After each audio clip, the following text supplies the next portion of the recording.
Hello नमस्कार बच्चों, कैसे हो। उम्मीद करता हूँ कि बहुत अच्छे होंगे और आपकी पढ़ाई भी बहुत अच्छी चल रही होगी। काफ़ी समय के बाद आज गणित की क्लास एक बार फिर से जारी है।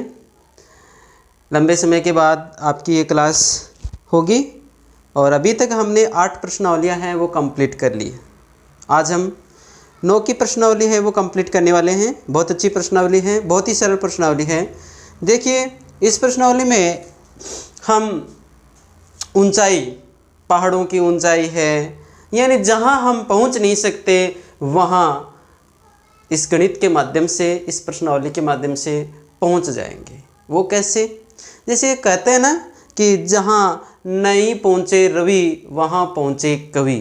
तो वही बात यहाँ है कि जिस चीज़ के हम ऊंचाई जा कर के उस स्थान तक पहुंच करके नहीं ज्ञात कर सकते, उसकी ऊंचाई हम त्रिकोणमिति की इस प्रश्नावली के द्वारा बिल्कुल आसानी से, बिल्कुल और बिल्कुल उस स्थान पर जाए बिना ही हम उनकी ऊंचाई, लंबाई, चौड़ाई ज्ञात कर सकते हैं। देखिए, एक सर्कस का एक कलाकार है, अच्छे से पता है हमें कि एक 20 मीटर लंबी डोर पर चढ़ रहा है। डोरी की लंबाई दे रखी है कितनी है? 20 मीटर है। डोरी की लंबाई कितनी दे रखी है? 20 मीटर दे रखी है। ठीक है। अब 20 मीटर की लंबाई दे रखी है जो अच्छी तरह से तनी हुई है, बिल्कुल अच्छी तरह से तनी हुई है, कोई दिक्कत नहीं है। यदि भूमि के साथ डोर द्वारा बनाया गया कोण 30 डिग्री है, यानी डोरी है वो भूमि के साथ कितने डिग्री का कोण बना रही है? 30 डिग्री का कोण बना रही है। तो खंभे की ऊंचाई ज्ञात कीजिए। देखिए, आसान सा क्वेश्चन है, बहुत आसान क्वेश्चन है। अगर अपन थोड़ा सा इन पे ध्यान रखें। देखिए कैसे, जैसे कि उत्तर नंबर आपका यही है, 1 नंबर। इसमें आप एक सबसे पहले एक डायग्राम बनाइए। क्या बताया? एक सर्कस का कलाकार है, 20 मीटर लंबी डोर है। तो भाई सर्कस का कलाकार है, जो खंबा है वो ज़मीन पे तो लगा होगा, तो ये ज़मीन है और इस पे आपने एक खंबा इस तरह से इस पे गाड़ दिया, आपने खंबा गाड़ दिया और इस खंबे के नाम है PQ। खंबे का नाम क्या है? PQ। और इसके ऊपरी सिरे से एक डोर बंधी हुई है, ज़मीन और इस खंबे के ऊपरी सिरे से एक डोर बंधी हुई, ये लो डोर बांध दी। और इसकी जो लंबाई है डोरी की वो कितनी है? 20 मीटर लंबाई दे रखी है। ये जो डोरी है वो भूमि के साथ, ये भूमि तो है, इसके साथ कितनी डिग्री का कोण बना रही है? 30 डिग्री का कोण बना रही है। तो हमें पूछा जा रहा है कि इस खंबे की लंबाई कितनी है। तो हम खंबे पर चढ़े तो नहीं ना, अभी तक नहीं चढ़े ना, तो अपन उस खंबे की लंबाई बिना चढ़े, यानी उस खंबे के ऊपरी हिस्से पे कौन चढ़े? जहाँ तुम्हें पता है जहाँ मौत इंतज़ार कर रही हो वहाँ कौन पर चढ़ना चाहेगा? नहीं चाहेगा ना। तो वही बात है कि अपन वहाँ चढ़ेंगे नहीं। क्यों?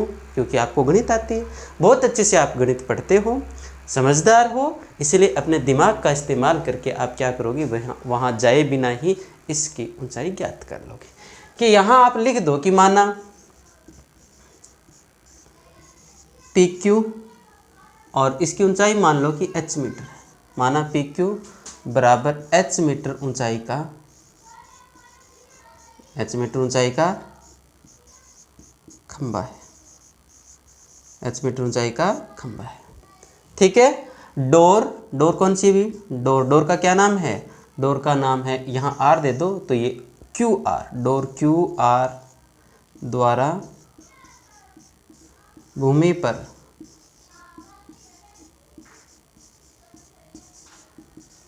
बनाया गया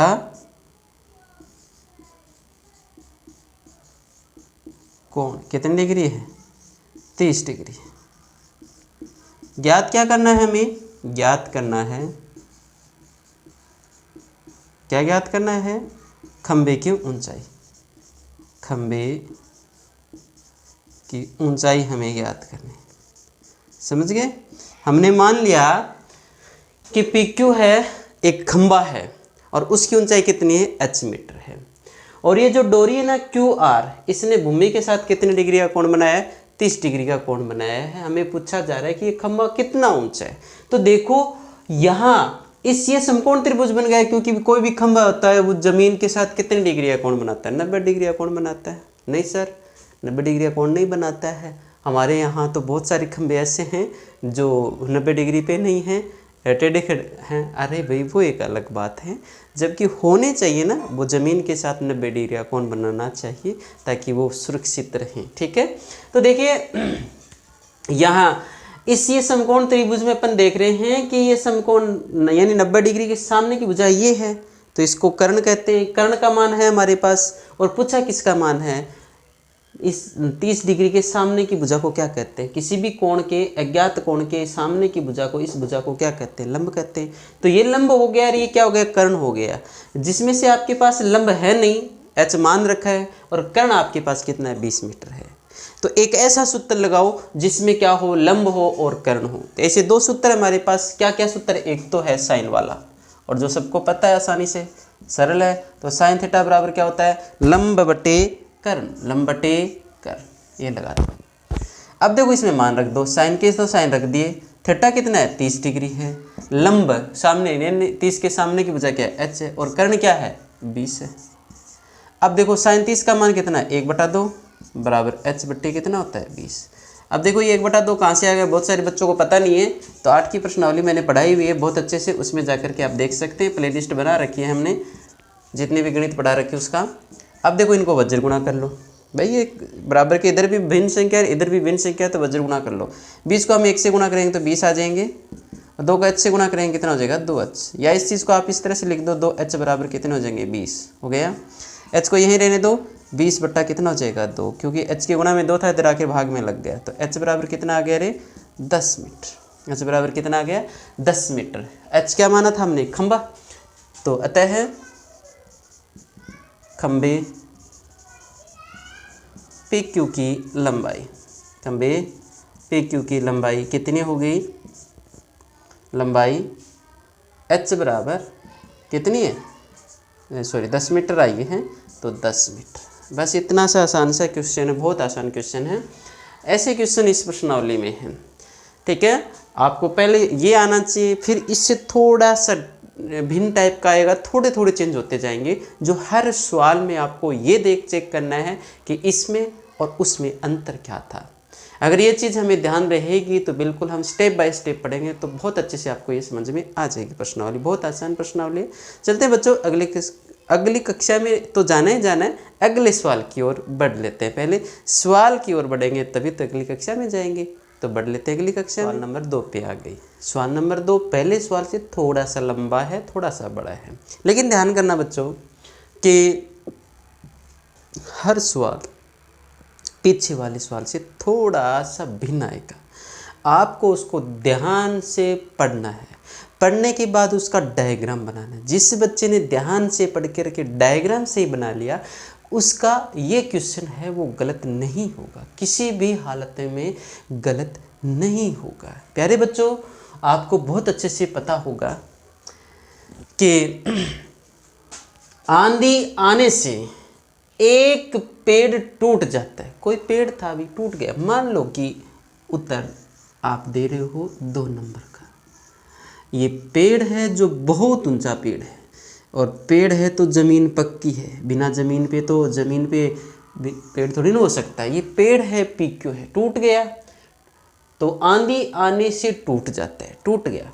मान लो कि वो इधर से आंधी आई, इधर से आंधी आई, वो यहाँ से टूट गया, इस R बिंदु से टूट गया, ठीक है, टूट जाता है वह भाग, टूटा हुआ भाग इस तरह से मुड़ जाता है। किस तरह से मुड़ जाता है समझो आगे, कि पेड़ का शिखर, ये जो ऊपर वाला ये शिखर है ना, जमीन को छूने लगता है, यानी ये टूट करके ऐसे लटक जाता है और इसके साथ 30 डिग्री का कोण बनाता है। यानी ये ऊपर वाला हिस्सा है ना, टूट के ऐसे लटक गया, ऐसे लटक रहा है, देखिए ये ऊपर वाला हिस्सा इधर आ गया बेचारा ऐसे, ठीक है।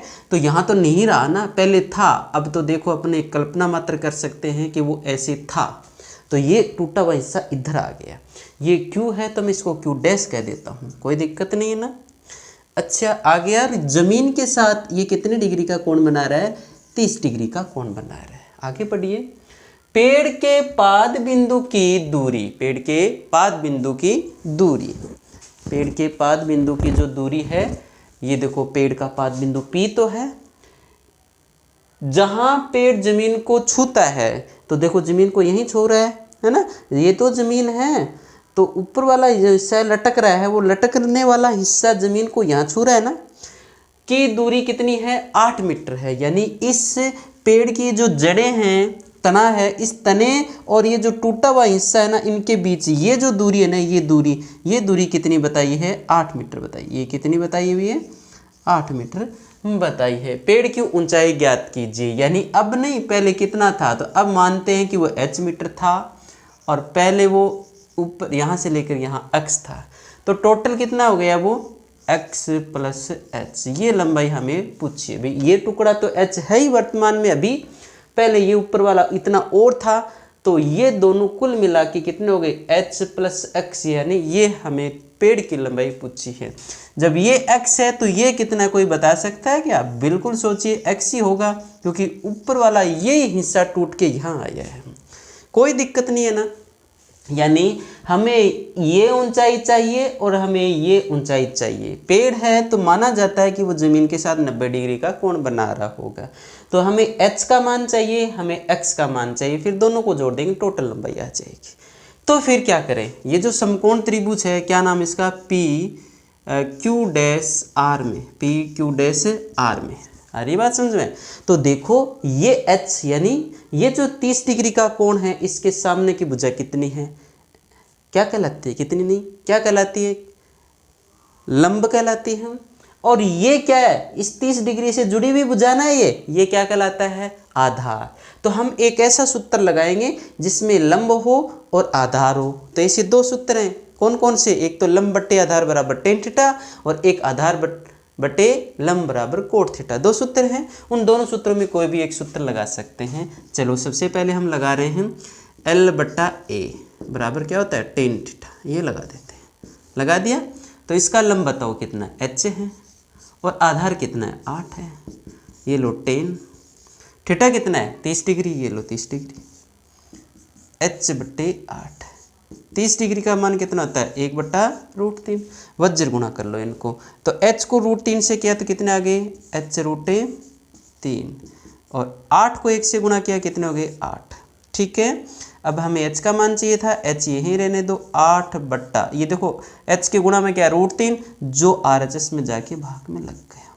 ठीक है, अब देखो h का मान आ गया, लेकिन ठीक ठाक नहीं आया। ये कैलकुलेट थोड़ा सा अलग इसी टाइप का दिखाई दे रहा है ना, या फिर कैलकुलेशन बाद में कर लेना चाहिए, कोई दिक्कत नहीं। चलो h का मान आ गया, ऐसा मान के चलो कि h का मान हमारे पास आ गया है। ठीक है, अब क्या करें फिर? अब हम x का मान भी चाहिए हमें, तो देखो हमारे पास आधार तो है ही इसका, और ये 90 डिग्री के सामने की बजाय इसको क्या कहते हैं? कर्ण। यानी एक तो ये कर्ण हो गया, एक क्या हो गया? आधार। क्या हमारे पास ऐसा सूत्र है जिसमें आधार आए और कर्ण आए? ऐसे दो सूत्र हैं, आधार बट्टा कर्ण बराबर क्या होता है? कोस थीटा, और एक होता है कर्ण बट्टा आधार बराबर क्या होता है? Sec theta. इन दोनों में से कोई भी एक लगा सकते हो, आसान रहेगा आपके लिए। कोस थीटा बराबर आधार यानी a, और बट्टा कर्ण यानी कि k। ये सूत्र लगा दो आप। तो कोस का कोस थीटा कितना है? 30 डिग्री है। आधार बोलो, इसका आधार कितना है? 8, और कर्ण कितना है रे? x। ये लो x। अब देखो कोस 30 का मान कितना होता है? उतना ही होता है जितना साइन 60 का मान होता है। साइन 60 का मान कितना होता है? √3/2 बराबर 8/x। वज्र गुणा कर लो, x को √3 से गुणा करो, कितने हो जाएंगे? x√3, और 8 को 2 से करेंगे तो कितना हो जाएंगे? 16। x को यहीं रहने दें आप, 16/√3 हो जाएगा। ठीक है, ये हो गया आपका समीकरण 2, और ये हो गया 1। अब पेड़ की लंबाई चाहिए थी, तो पेड़ की लंबाई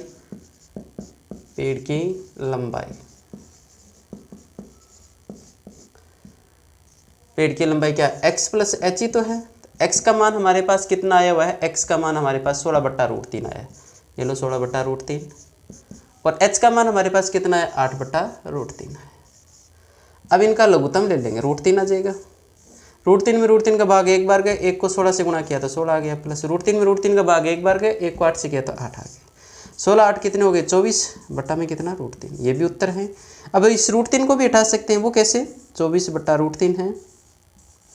अब अंश व हर को √3 से वापस गुणा कर दो, जिसको हटाना उसी से गुणा कर दो, तो ये हो जाता है आपका 24/√3, और ये √3 को √3 से किया 3 आ गया। 3 में 3 का भाग एक बार गया, और इसमें 8 बार गया, तो कितने हो गए?